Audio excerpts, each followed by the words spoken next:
ঈদের আগে আমাদের কি করণীয়, ঈদের দিনের কিছু সুন্নাত, এইগুলো আমি আলোচনা করব। খুব সংক্ষেপে মনোযোগ সহকারে শুনবেন। 1 নাম্বার, ঈদের দিন অন্য দিনের তুলনায় একটু সকাল সকাল উঠব, ওঠার পরে মিসওয়াক করে নামাজে চলে আসব। নামাজে আসার পরে নামাজ শেষ করে অন্য দিনের মতো কোরআন তেলাওয়াত করব। কোরআন তেলাওয়াত শুধু এই দিনের সুন্নাত আমল না, এটা স্বাভাবিক অন্য দিনেও। এরপরে ঈদের নামাজের আগে আমরা গোসল করব, এগুলো তো আমরা করি। গোসল করার পরে আমাদের যেই কাপড়গুলো থাকবে সেই কাপড়ের ভিতর থেকে যেই কাপড়টা সুন্দর সেইটা পরবো। যদি নতুন কাপড় থাকে নতুনটা পরবো, যদি নতুনটা না থাকে আপনার যে 5টা আছে ওর ভিতরে যেইটা সুন্দর সেটা পরতে হবে। এরপরে গায়ে খুশবু লাগাবো, আতর আছে, আতর, তারপরে সুরমা, এরপরে যদি কোনো সেন্ট থাকে এগুলো খুশবু লাগিয়ে আমরা ঈদগাহ মাঠে যখন রওনা হব তার আগে ঈদ উল ফিতর অর্থাৎ এই রমজানের ঈদ, এই ঈদে ঈদগাহে আসার আগে মিষ্টি জাতীয় কোনো কিছু, খেজুর বা আমাদের যদি সেমাই রান্না হয়ে যায় একটু সেমাই খেয়ে তারপরে আসবো। কথা কি বুঝতে পারছেন? আর কোরবানির ঈদে হচ্ছে না খেয়ে যাও, ওই সময় আবার বলবো ইনশাল্লাহ।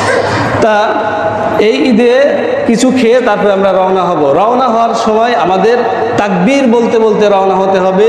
আল্লাহু আকবার, আল্লাহু আকবার, লা ইলাহা ইল্লাল্লাহু, আল্লাহু আকবার, আল্লাহু আকবার, ওয়ালিল্লাহিল হামদ। এই তাকবীর আমরা পাঠ করতে করতে করতে করতে ঈদগাহ মাঠে আসবো। ঈদগাহ মাঠে আসার সময় পায়ে হেঁটে আসবো। নবীজি সাল্লাল্লাহু আলাইহি সাল্লামের ওই যুগে ঘোড়া, উট এগুলো ছিল, কিন্তু তিনারা পায়ে হেঁটে আসতেন। আমাদের এখন যেরকম বাইক আছে, প্রাইভেট কার আছে, আমরা এগুলো রেখে আপাতত ঈদের দিনটা পায়ে হেঁটে আসার চেষ্টা করব। আর আসার সময় রাস্তার ডান পাশ দিয়ে আসবো। যেই রাস্তা দিয়ে আসবো যাওয়ার সময়, ফেরার সময় অন্য রাস্তা দিয়ে আসবো। এখন রাস্তা যদি 2টা হয় তাহলে তো এর উপরে আমল করতে পারলেন। যদি 1টা হয় তাহলে যাওয়ার সময় এক পাশ দিয়ে গেলেন, ফেরার সময় অপর পাশ দিয়ে। আচ্ছা, এরপরে যখন ঈদগাহে আসবেন, ঈদগাহে আসার সময় আপনাদের বাল বাচ্চা যারা আছে এদেরকে সাথে করে নিয়ে আসবেন।